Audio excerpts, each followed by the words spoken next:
All right, let's jump right into this breakdown of the final audit. If you've been tracking the intense clash we saw in episode 120, this massive collision between transparent work and toxic office politics, you know that the truth almost never arrives in some grand cinematic speech. Nope, it hides. It hides in the metadata. Today we're doing a forensic dive into the exact mechanisms, the specific documents, and those precise moments where a highly polished corporate lie completely collapsed under the weight of an undeniable audit trail. We're going to see exactly how one simple record forced a room full of very powerful people to finally speak the truth out loud. Maya Carter actually hits the nail on the head right away with this quote. The dangerous documents never look dangerous first. It's just a brilliant observation. When we picture whistleblowers or big corporate scandals, we usually imagine secret files stamped confidential, being handed off in some dark parking lot, right? But in reality, and especially in this specific case, the catalyst that exposed this massive web of stolen credit was just an ordinary, incredibly boring public contribution report. It looks so administrative, so completely harmless, that the people trying to cover their tracks totally underestimated its power. It literally just sat there, quietly waiting for someone patient enough to actually read it. So let's look at the first section here, focusing on the report that actually holds the truth. This was an automatically generated public contribution report, and it did something absolutely terrifying to the old establishment. It threatened to name every single real builder of the stolen credit arc. Now look at how the old guard reacted when this threat popped up. On one hand, you have all these polished corporate excuses. They're framing the document as too detailed or uncomfortable, claiming it's just going to reopen old wounds.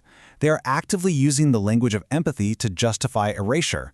But right across from that is the cold, hard reality of what the document actually does.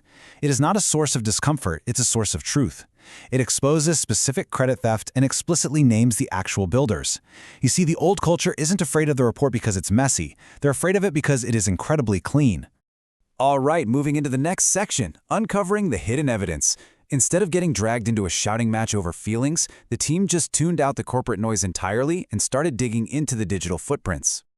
Jordan's system logs are what really turn all this suspicion into absolute, undeniable proof. Just look at this timeline. At hour 1, the core file is created by the actual builder. Okay, normal enough. But then, at hour 2, the owner field is quietly changed. At hour 3, a mandatory managerial approval is just conveniently missing, completely bypassing the normal safety checks. And finally, at hour 4, the flawed public report is generated with the completely wrong names attached. When you lay it out in this exact sequence, nobody can sit there and claim it was just a glitch or a simple oversight. It's a calculated progression. It is sequence, not suspicion. But wait, those logs? They were actually just half the puzzle. Nina provided the missing context, and she proved a vital point.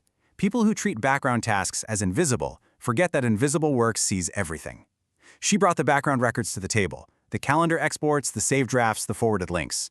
She proved that you can't just delete a final file and expect the entire history to magically vanish.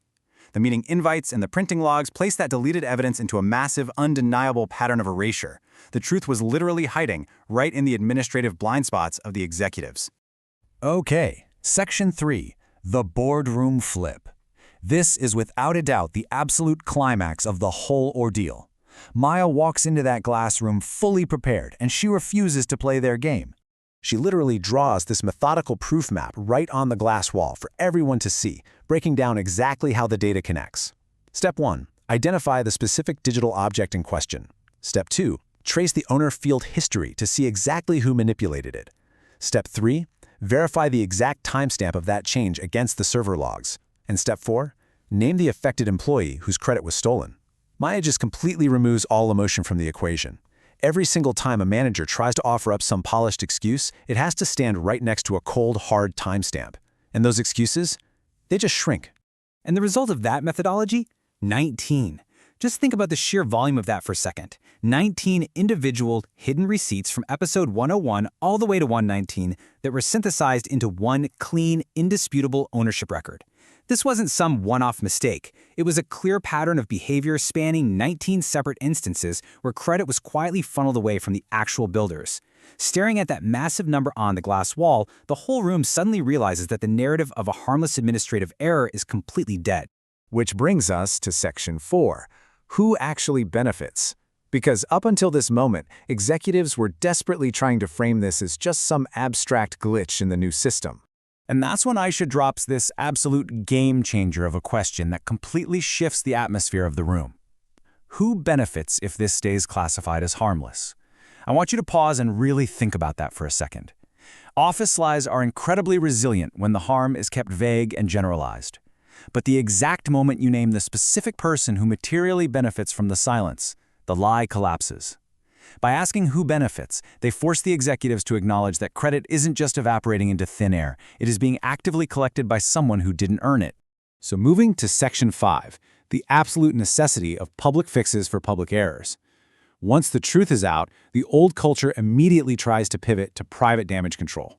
They want a quiet apology behind closed doors, right? Just a little email.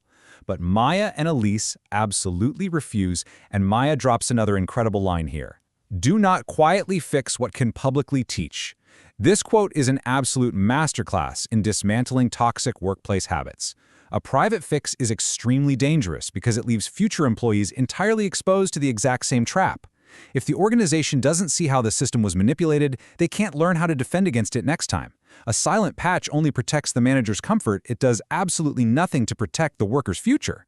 Because you see, this victory wasn't just about winning an argument in a room. It was about totally rewriting the company's architecture. The trust committee steps in and establishes some concrete new rules so this never happens again. They implement permanent credit reports that simply cannot be quietly edited. They require mandatory contribution receipts for all major work. They establish formal appeal rights for any employee who feels sidelined, and they mandate that any future corrections to credit have to be highly visible. They are finally building a system that actively protects the actual builders. Bringing us to our final section, a profound lesson on workplace fairness. Amidst all these massive architectural changes, we really have to shift our focus back to the human element here. The emotional cost of this ordeal was profound. Sofia doesn't even celebrate when they win, she's just exhausted. Because simply surviving disbelief takes a massive toll. And this right here is the core takeaway of the entire breakdown. A fair office doesn't just punish theft, it teaches everyone how credit should be recorded before theft begins. True workplace justice isn't about running around playing whack-a-mole with bad actors after the damage is already done. It is about fundamentally shifting the culture and the software so that theft becomes impossible to execute in the first place. It's about designing transparency directly into the workflow itself. So I'm going to leave you with one final, deeply provocative thought to close us out. Look at the structures, the reporting lines, and the shared drives in your own workplace right now, and ask yourself honestly, is your system protecting the builder or is it protecting the thief?